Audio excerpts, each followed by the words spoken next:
Alright you guys, what is going on? So today I'm going to make sort of a spontaneous video because I just woke up this morning and saw that Greg DOUCETTE had made a NATTY or not video on Oliver Forslin. And for those of you guys who are familiar with my YouTube channel, I did a Q&A a little while back where I answered the question on whether or not I thought that Oliver was natural. And in the end, I decided that I obviously didn't know, but it makes sense to me if all the genetic freaks in the world, basically, if Gymshark is the most coveted sponsorship in terms of like lifting weights in the world, it makes sense that they would sponsor all of the genetic freaks, basically, because all the genetic freaks would be drawn to that specific sponsorship. So yeah, I just wanted to just give my quick opinion basically on the video. Just remember, everything that I am saying is solely my opinion, and I don't know anything for sure. But yeah, I'm just going to go ahead and talk about a couple of different things that Dr. Greg mentioned. One of the first things that Dr. Greg brings up in terms of just evaluating whether or not he thinks that Oliver Forslin is natural or not, one of the biggest things is he definitely has a great genetic baseline. So as you can tell from his pictures that he took when he was younger, he basically had a pretty muscular frame, especially for a 14-year-old. So the guy is definitely has some good genetics. You can tell right off the bat, and that's definitely what I was saying as well. But the next thing that Greg brings up is he basically talks about Oliver's acne and how Oliver has he seemed to have some acne on his chest, and he had some on his face, and I think that he actually ended up going on Accutane for it.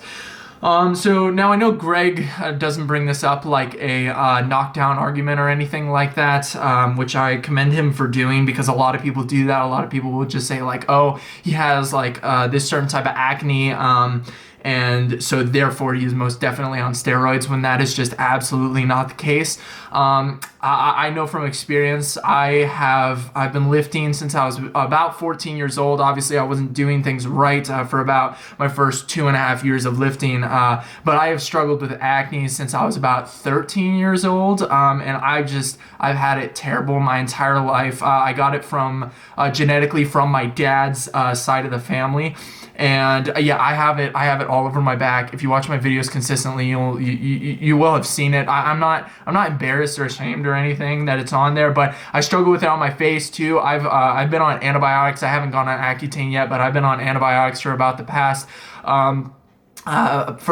past year almost now, and mine was extremely bad my senior year of high school, just like absolutely terrible. And a lot of people actually comment on my videos, and they use acne as one of the basically knockdown arguments in order to convince me to convince me that I myself am not natural, when I just know that that's completely untrue. Like, I get terrible acne. I've tried to trace it back to nutritional wise. Like, I've tried to basically figure everything out. I've been to so many different dermatologists, and the problem is still there.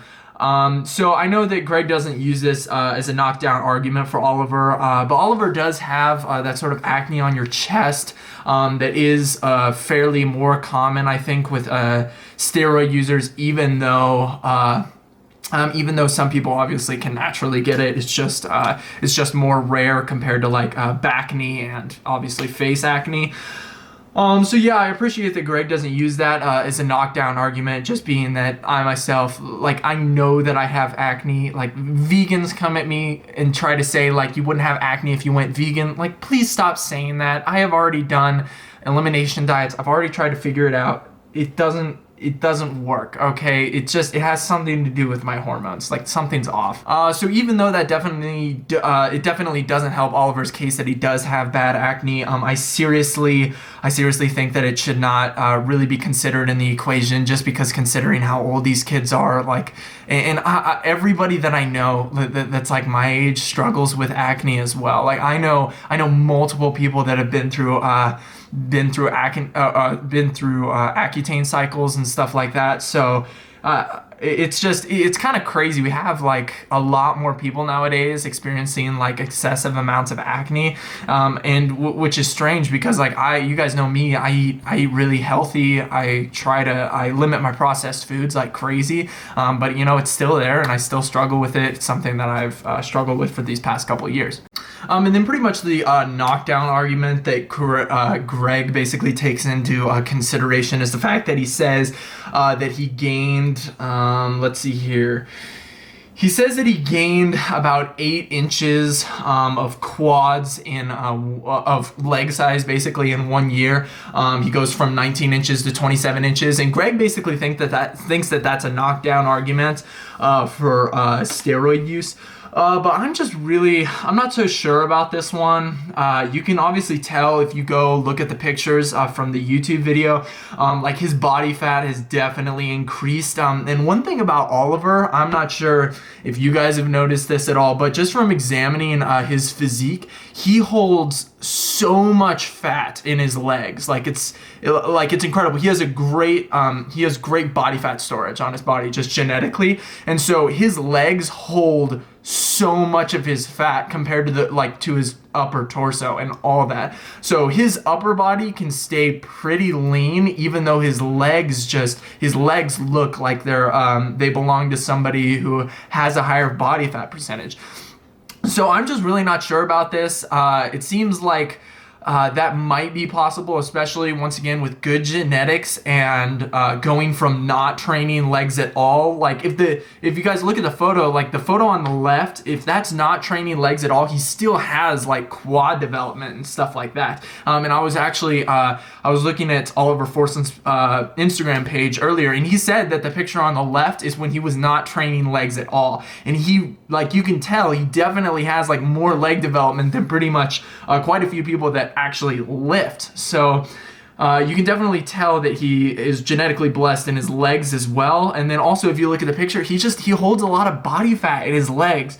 Yeah, I really like Greg DOUCETTE. I really like all the information he gives out, but I don't know. Sometimes I'm skeptical of ones like this.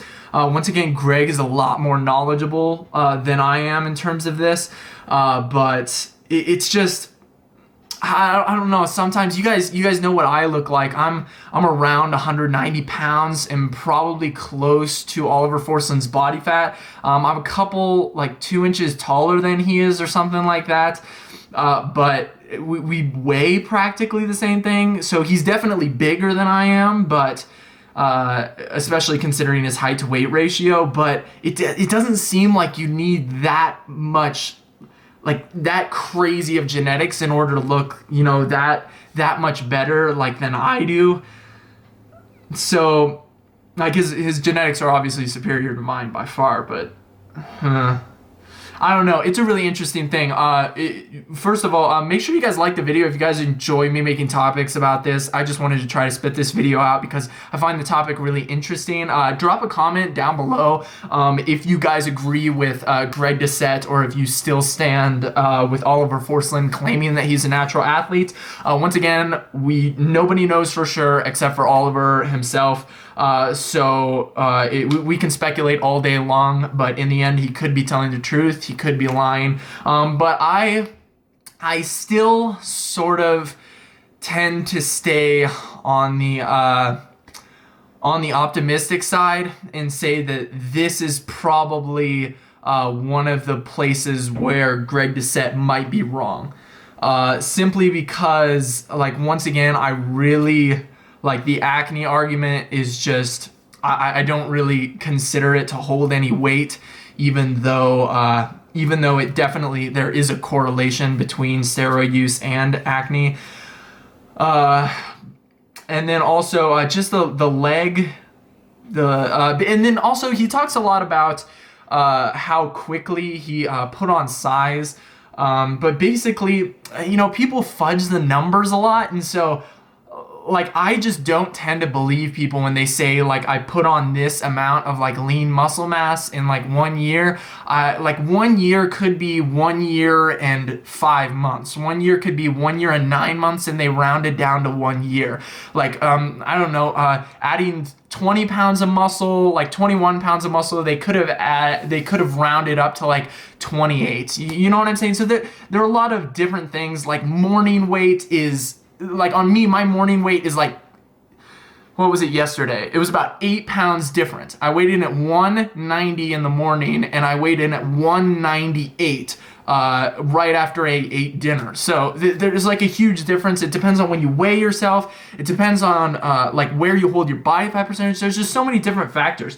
But I just really lament with the people who basically do claim natural, even though people don't think that they are, simply because I like to give people the benefit of the doubt. And I know that's not how a lot of people like to see things, but it's still my point of view.